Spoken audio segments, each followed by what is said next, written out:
अस्सलाम वालेकुम, my name is Syeda Hira Fatima और मैं मौजूद हूँ बिनाई फाउंडेशन में और हमारे साथ मौजूद है सर अदील राजा। सर की बहुत इंस्पिरेशनल लाइफ रही है, हमारे लिए बहुत एक इंस्पिरेशनल पर्सनालिटी है। सर सर से जानता हूँ उनकी ज़िंदगी के बारे में। अस्सलाम वालेकुम सर। वालेकुम सलाम। क्या हाल है सर आपके? अल्हम्दुलिल्लाह, आप कैसे ठीक है? अल्हम्दुलिल्लाह। सर आपके बारे में बहुत सुना है कि एक बहुत नाइस टीचर हैं आप, तो आप अपनी लाइफ मतलब इनिशियल लाइफ बताएं, फिर मिड लाइफ और अब जो करंट आपकी ज़िंदगी चल रही है उस बारे में बताएं। बेसिकली मैं नाज़रीन को बता दें, मैं बर्थ ब्लाइंड हूँ और सबसे पहले मैंने यूज़ किया और उसके बाद फिर मैंने अपनी स्कूलिंग स्टार्ट की। मैट्रिक के बाद मैंने अपने आप को स्विच किया टूवर्ड्स कंप्यूटर साइंस।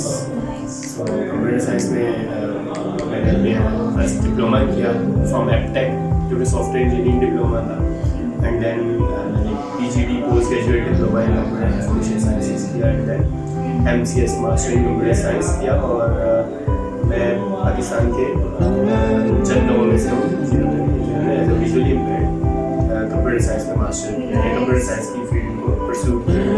बेसिकली हम फर्स्ट बैच थे इन पाकिस्तान जिन्होंने कंप्यूटर साइंस की फील्ड को चूज़ किया और सक्सेसफुली कंप्लीट किया फ्रॉम यूनिवर्सिटी ऑफ कराची। तो sir being a blind student आपको किस तरह की डिफिकल्टीज लाइफ में फेस करनी पड़ी है?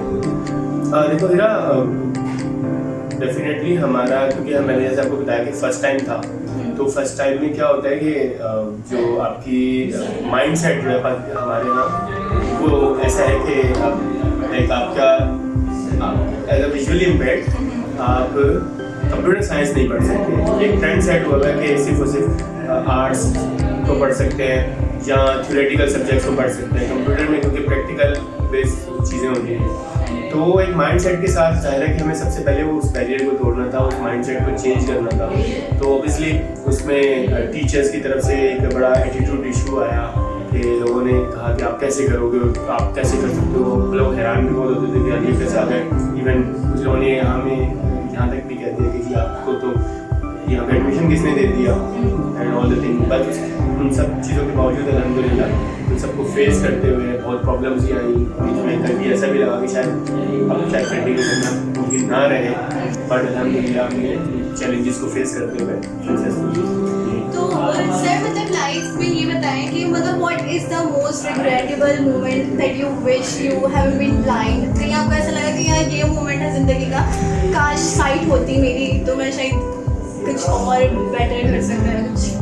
हाँ नहीं, मेरा बेसिकली मैं आपको बताऊँ, मेरा पॉइंट ऑफ व्यू तो डिफरेंट है। मैं अपने लिए ब्लेसिंग समझता हूँ इस चीज़ को कि मैं विजुअली इम्पेयर्ड हूँ, क्योंकि मुझे ऐसा लगता है कि अगर मैं विजुअली इम्पेयर्ड ना होता तो शायद मैं एक अभी इस वक्त मेरे पास एक बड़े ऑनर की बात है कि मैं पाकिस्तान में रिप्रेजेंट करता हूँ विजुअली इम्पेयर्ड कम्युनिटी को, खासतौर पर as a first male in Pakistan master in computer science as a visually impaired. तो अगर ये मैं साइटेड होता तो शायद मैं आम लोगों की तरह ज़िंदगी गुजार रहा होता और मैं इतना मोटिवेटेड नहीं होता जितने लोगों को अब मैं फैसिलिटेट कर रहा हूँ, पढ़ा रहा हूँ खासतौर पे विजुअली इम्पेयर्ड को।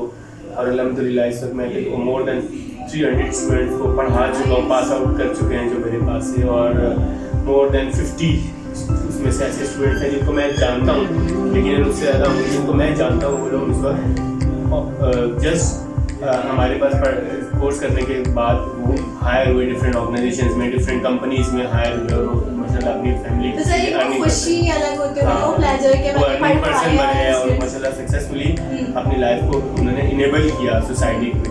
तो ये बड़ी ऑनर की बात है। मुझे लगता है कि मैं ऐसा साइटेड होता तो शायद मैं इतना मोटिवेटेड ना होता, तो मेरे लिए कभी भी ऐसे रिग्रेटेबल मोमेंट तो नहीं आया अल्हम्दुलिल्लाह ये कि हाँ मुझे ये फील आया कि यार मैं काश साइटेड होता। मुझे लगता है कि मैं एज अ ब्लाइंड पर्सन मैंने ज़्यादा अचीव की है। अच्छा सर, मैरिटल स्टेटस क्या आपका? आर यू मैरिड और? मैं मैरिड हूँ अल्हम्दुलिल्लाह। मेरा तकरीबन 1 साल का बेटा है। अरे माशाल्लाह। सर भाभी कहाँ मिली? बेसिकली मेरी वाइफ जो है वो she was my school fellow, तो वहीं से ही हम लोग की अच्छी अंडरस्टैंडिंग डेवलप हुई और तकरीबन हम लोग की फिर अच्छी अंडरस्टैंडिंग रही 10 साल तक एंड आफ्टर दैट इतनी पुरानी मतलब मोहब्बत है सर। बड़ी अल्हम्दुलिल्लाह फिर बहुत सक्सेसफुली हमारी शादी में कन्वर्ट हुई हमारी। अच्छा सर, मैंने एक और चीज़ सुनी, मतलब you have a nice voice, please will you sing for us? नहीं, आपने गलत सुना है, आपने शायद गलत सुना है। नहीं, मैं बहुत अच्छा तो नहीं गाता, कभी कभी ट्राई कर लेता हूँ तो मैं गा भी लेता हूँ कभी। मतलब बहुत हसरत है मेरी सुनने की। अच्छा सर आपने वो सुना, कहानी सुनाई जो नया सॉन्ग चल रहा है ट्रेंडिंग में? नहीं, मैंने नहीं सुना। सर सुना तो होगा। नहीं, एक्चुअली मैंने नहीं सुना। तो खैर मैं कुछ भी सुना देता हूँ अभी जो मुझे फिलहाल याद आ रहा है। तो वो है, सुनो किसी शायर ने कहा बहुत सना करे दुनिया लेकिन मेरे महबूब आ ही जाता है दिल इस पे आना होता है, हर खुशी से हर गम से बेगाना होता है, यार दीवाना होता है आना होता है, हर खुशी से हर गम से बेगाना होता है। अरे नाइस सर, बहुत अच्छी आवाज़ है। Again thank you so much for singing और and thanks for giving this beautiful interview. Thank you, Ida. Thank you so much. Hi hello अस्सलाम वालेकुम, this is me Syeda Hira Fatima और आज मैं मौजूद हूँ बिनाई फाउंडेशन में। तो यहाँ पे मेरे साथ एक टीचर मौजूद है, मिस समीना रहमान। तो आइए जानते हैं उनकी ज़िंदगी। अस्सलाम वालेकुम, कैसी हैं आप? मिस आप मुझे अपनी ज़िंदगी के बारे में बताएं। एज अ ब्लाइंड पर्सन आपने जो अपनी लाइफ में हर्डल्स और बैरियर फेस किए, आप उसके बारे में कुछ। नाम आपको मेरा पता लग गया है और ब्लाइंड में बाय बर्थ नहीं हूँ, लेकिन ये कि कह सकते हैं कि बाय बर्थ थी, क्योंकि एक साल की थी मुझे टाइफाइड हो गया था, उससे मेरी वेन्स में जो है वो प्रॉब्लम आ गई है। उसके बाद जितनी तालीम हासिल की मैंने वो सारी इसी सिचुएशन में हासिल की और मैंने प्राइमरी तक की तालीम जो है वो पेशावर से हासिल की। ये बुनियादी तौर पर मेरा ताल्लुक जो है वो पेशावर से है, मैं बेसिकली पठान वाले से, ठीक है। उसके बाद सेकेंडरी के लिए मैं कराची में आई हूँ। कराची में Ida Rieu school for the blind and deaf से मैंने जो है अपनी तालीम का सिलसिला मैट्रिक तक कंप्लीट किया। फिर सेंट लॉरेंस कॉलेज से इंटर किया। कराची यूनिवर्सिटी से मैंने प्राइवेट बीए किया। जिन्ना यूनिवर्सिटी फॉर वुमेन से मैंने बीएड कंप्लीट किया अपना, ठीक है। अब इसमें आने वाली पेचीदगियाँ, तालीम के दौरान जो पेचीदगियाँ आती हैं वो मैट्रिक तक नहीं आती, क्योंकि उनको स्कूल जो है वो फेस करता है, ठीक। जब आप इंटर में एडमिशन लेते हैं तब आती हैं पेचीदगियाँ। आप जो ब्लाइंड पर्सन को ज़रूरत होती है राइटर की, उसके लिए परमिशन की, एक्स्ट्रा टाइम के लिए परमिशन की, तो ऐसी सिचुएशंस में आपका वास्ता कॉलेजेस की प्रिंसिपल से पड़ता है, उनकी इंतज़ामिया से पड़ता है, खुद यूनिवर्सिटी के लोगों से पड़ता है। आपको ऐसे ऐसे सवालों का जो है सामना करना पड़ता है। आपको पढ़ने की क्या ज़रूरत है, इतने मसाइल होते हैं, हम लोगों को भी परेशानी होती है, आपको भी लोग ढूंढने पड़ते हैं, लिखने के लिए आपका कोई और आए, ऐसे पढ़ने का क्या फ़ायदा कि जो है वो आप को के पेपर कोई और दे रहा है तो आपको लगता है कि आप पढ़ी लिखी हैं। तो ये सारी चीज़ें हमें जो है वो पीछे की तरफ धकेलती है, मगर ये सिर्फ मुस्तकिल मिजाजी होती है कि आपको रोक के रखती है कि नहीं, आपने जो करना है वो करना है, दुनिया जो भी चाहे बोलती रहे, ये चराग है कि आंधियों में भी जलेगा। तो ऐसी सिचुएशन में मुझे भी आई प्रॉब्लम। जब मैं इंटर में आई, मेरे राइटर को एक्सेप्ट नहीं किया गया, सही अपने पास से राइटर दिया, उनको लिखना नहीं आता था, उनको इमला का बहुत ख़राब था। तो इमेजिनेटर ने मुझे 20 मिनट एक्स्ट्रा दिए और उसने आके मेरा पेपर जो है वो पूरा हल किया, जल्दी जल्दी जो चीज़ें गलती की थी। विद दैन कि वो अपना सर पकड़ के खड़ी हो गई थी कि उन मोहतरमा को आप या जनाब भी नहीं लिखना आ रहा। अच्छा, फिर उसके बाद एक सिलसिला ख़त्म हुआ तालीम का। इसमें बहुत बार मुश्किलात आई, बीए में भी आई। बीएड में तो ये था कि आधा घंटा रह गया था पेपर शुरू होने में और मेरे पास कोई राइटर नहीं थी, और फिर अल्लाह ताला ने एकदम इंतज़ाम कर दिया। मेरा अल्लाह पर तवक्कल इतना ज़्यादा है कि अल्लाह ताला मुझे छोड़ता ही नहीं। जब मैं बिल्कुल एक्सट्रीम की हद तक हारने पे आ जाती हूँ तो फिर वो मुझे थाम के आगे बढ़ा देता है कि ये तुम्हारा रास्ता है, तुम थोड़ी सी गलत हो गई थी, साइड पे आ जाओ। और ऐसे मतलब फिर मैं कुर्ती से भागने लगती हूँ कि मुझे कोई मसला नहीं होता। फिर मैंने जॉब शुरू की, अच्छा अपना B.Ed कंप्लीट किया। B.Ed में भी मुझे यूनिवर्सिटी से तो जो तावन मिला सो मिला। जब मैं अपने लेसन्स कंप्लीट करने गई वहाँ टीचर्स ने मेरे साथ ताउन किया। इवन दैन आपको पता है गवर्नमेंट स्कूल के जो बॉयज़ होते हैं वो तो कितने तंग करने वाले होते हैं, लेकिन मेरे साथ वहाँ लड़कों ने ताउन किया। अच्छा, मुझे रिस्पेक्ट दी। मैं उनकी 8 दिन की टीचर थी, 8 से 10 दिन की, उन्होंने मुझे उसमें रिस्पेक्ट दी। तो ये सारी चीज़ें मैं आपको मिस्बत बता रही हूँ, मनफी नहीं बता रही। बताना क्यों नहीं चाहती मनफी, क्योंकि मनफी बताने से हमारी शख्सियत में मनफी असरात पैदा होते हैं। मैं समझती हूँ कि आपने नेगेटिविटी में से पॉजिटिविटी निकालनी है, और अगर आप पॉजिटिविटी निकाल लेंगे तो आप कामयाब हो जाएंगे। आपकी शख्सियत बार बार के टूटने बिखरने से बच जाएगी।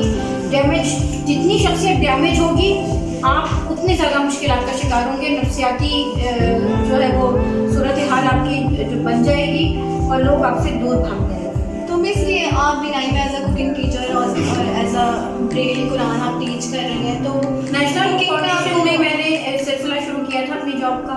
तो उस वक्त बच्चों के पास, हमारे दौर में भी नहीं होती थी ब्रेल की किताबें, तो हम जो है वो बहुत परेशान होते थे, खुद लिखते थे।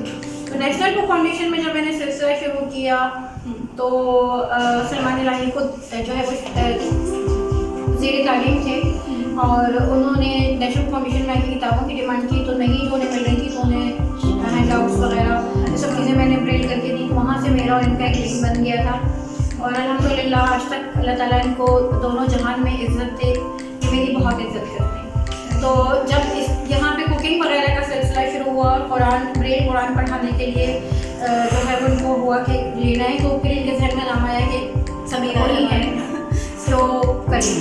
तो मिस कुकिंग में आपको मतलब किस तरह की डिफ़िकल्टी होती है? ज़ाहिर है आपको नहीं सही से फ्लेम समझ आ रही होती है, स्टोव के पास जाने में कुछ डिफ़िकल्टी, कुछ थोड़ी सी शुरू में सबको होती है, लेकिन मैंने इतनी छोटी सी उम्र में चूल्हा जलाना सीखा है कि मैंने 7 साल की उम्र में चूल्हा जलाना सीखा है।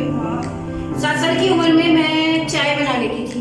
7 साल की उम्र तक तो मतलब पेरेंट्स बच्चों को हाथ पकड़ मेरी वालदा ने तो शुरू से मुझे कुंदन बनाया है। मेरी वालदा आज मैं जिस मकाम पर हूँ और जितनी यकसुई के साथ मैं काम कर रही हूँ, उसमें मेरी वालदा का मुकम्मल तौर पे मेरी वालदा का किरदार है। ये मैं नहीं हूँ जो मूव कर रही है, ये मेरी वालदा मूव कर रही है। हालांकि आपको हैरत होगी मेरी वालदा घर से बाहर कभी अकेली नहीं हुई, क्योंकि वो खुद हिंदुस्तानी ज़रूर थी लेकिन पठान फैमिली में ब्याह की गई। अच्छा, तो वहाँ के रूल रेगुलेशन बिल्कुल अलग थे, तो वो जो है, लेकिन उन्होंने मुझे मेरे लिए उन्होंने फाइट की, जो शायद कभी भी अपने हस्बैंड के आगे नहीं बोलूँगी, लेकिन मेरे लिए बाकायदा उन्होंने फाइट की कि नहीं ये तालीम नहीं हासिल करेगी, ये जॉब नहीं करेगी। जब जॉब का मसला है तो हमारे लिए एक अजीब ही वलवला, भाई भी अबू भी सभी मतलब बाकायदा बहुत वो हो गया था। तो उसके बाद जो है वो अम्मी ने कहा कि नहीं ये पढ़ेगी, पढ़ा है ना इसने, अपने पैरों पर खड़ी हो। तो उनकी वजह से उस वक्त मैं खड़ी हो गई, और नतीजा ये निकला कि आज मैं आपके सामने हूँ। और अल्हम्दुलिल्लाह जहाँ भी मेरी ज़रूरत पड़ती है, मैंने सोशल वर्किंग 11 साल की उम्र से शुरू की थी स्कूल के दौर से, और आज 50 ईयर्स ओल्ड। मिस तो सिबलिंग्स वगैरह कोई मतलब घर में और कोई ब्लाइंड है या कोई भी नहीं है? कोई भी नहीं। अच्छा, वैसे कहते हैं ना कि जीन्स में होता है, जेनेटिकल होता है, मतलब जो मेरे वालिद और वालिदा, मेरी वालिदा और वालिद जो हैं वो फर्स्ट कजन्स थे। तो ये ख़ानदानी उसकी वजह से आया मसला। अब मेरे हस्बैंड हैं ब्लाइंड, क्योंकि अल्हम्दुलिल्लाह मैं एक मैरिड वुमेन हूँ, और बाहर मूव करने के साथ साथ अल्हम्दुलिल्लाह अपना घर भी बहुत अच्छे से मूव कर रही हूँ। मतलब मैं ब्लाइंडनेस के वाले से कहना चाहती हूँ कि जो भी आपने कुकिंग के मसाइल पूछे, हाँ। ठीक है, आपने कुकिंग के मसाइल पूछे, तो शुरू में मुझे भी प्रॉब्लम हुई, लेकिन फिर मैंने हर चीज़ का आइडिया किया, टाइम से नहीं, कभी भी टाइम पे ना चले, क्योंकि गैस जो है वो आपका साथ नहीं देती, कभी उसकी लॉ जो है वो ऊपर हो जाती है, कभी नीचे हो जाती है। हमेशा स्मेल को सामने रखें, प्याज की स्मेल फ्राई होने से पहले क्या है, फ्राई होने के बाद क्या है। इसी तरह से जो है वो आपने अंडा बॉयल करना है तो क्या सिचुएशन आप देखेंगे, कौन सी आवाज़ आएगी। दूध बॉयल करना है तो कौन सी वॉइस है जो आपको मुतवज्जा करेगी कि दूध बॉयल हो रहा है, चाय की कौन सी स्मेल होगी, ये सब चीज़ें देखनी होती हैं। टिप्स एंड ट्रिक्स हैं। जी बिल्कुल, हम जो है, और इसी तरह से जिस तरह से टेबल स्पून, टी स्पून वगैरह का इस्तेमाल होता है, वो उन्हीं चीज़ों को हाथ के अंदाजे तरह से इस्तेमाल करते हैं साइटेड पर्सन की तरह। और ऑयल कितना लेना है इसका अंदाज़ा ठंडा ऑयल डालकर ही आप कर सकते हैं, छूकर उसको कि देख लेंगे कितना है, या चमचा उसमें घुमा के देख लेंगे। अगर बहुत ज़्यादा एक्सपर्ट हो जाते हैं जैसे कि मैं अब चमचा घुमा के देख लेती हूँ कि इतना ऑयल है, ये कम है, थोड़ा और डालेगा। अच्छा मिस, आप अभी आपने कहा जॉब करिए, तो कहाँ करें जॉब आपने करी? मेरी गवर्नमेंट जॉब है नेशनल बुक फाउंडेशन के ब्रेड क्लास में, जो पिछले 22 साल से करी। तो मिस जॉब आपको इजीली मिल गई थी या इसके लिए भी मतलब जॉब के लिए रेफरेंस होना पड़ा मुझे, Pakistan association of the blind वाले ने जॉब दिलवा दी थी, जॉब के लिए नहीं भागना पड़ा मुझे। और उसके बाद जो उसमें मसाइल आए उनके लिए बिल्कुल मैंने स्ट्रगल किया, आना जाना। मैंने काफ़ी टाइम बस से P1 से मैं आती थी लखपेला से और P1 से वापस जाती थी। इसके अलावा रिक्शे, मुख्तलिफ हाई रोड वगैरह, इन सब चीज़ों का इस्तेमाल किया। और अब मैं शादीशुदा हूँ, तो मेरे हस्बैंड जो है, मेरा ससुराल पिंडी में है, तो मैं जाती हूँ तो मैं फैसल मूवर्स, डैबो वगैरह का इस्तेमाल करके जाती हूँ, बाई एयर कम जाती हूँ। अच्छा मिस, शादी आप बताएं, शादी आपकी किस तरह हुई? लव मैरिज है और इट्स मेरी लव मैरिज है। ओह नाइस, इसकी स्टोरी सुनाएं। इसकी स्टोरी ऐसा है कि पहली जॉब मेरी जो है वो Pakistan association of the blind में हुई, और ये मंडल के हेड ऑफिस में हुई। और जहाँ वहाँ जो जनरल सेक्रेटरी थे, मैंने उनके साथ जॉब की, मतलब मैं उनके अंडर वर्क कर रही थी। फिर जॉब छूट गई, फिर काफ़ी टाइम तक हम लोगों का कोई एक दूसरे से रब्ता नहीं हुआ, लेकिन जब अचानक अल्लाह ताला ने मिलवाना था तो रब्ता भी हो गया, और फिर उसके शादी भी हो गई। शादी भी हो गई। तो ये हमारे साथ मौजूद थी miss Samina Rahman. I hope आप लोग को ये रिव्यू बहुत अच्छा लगेगा, तो मिस के लिए क्लैप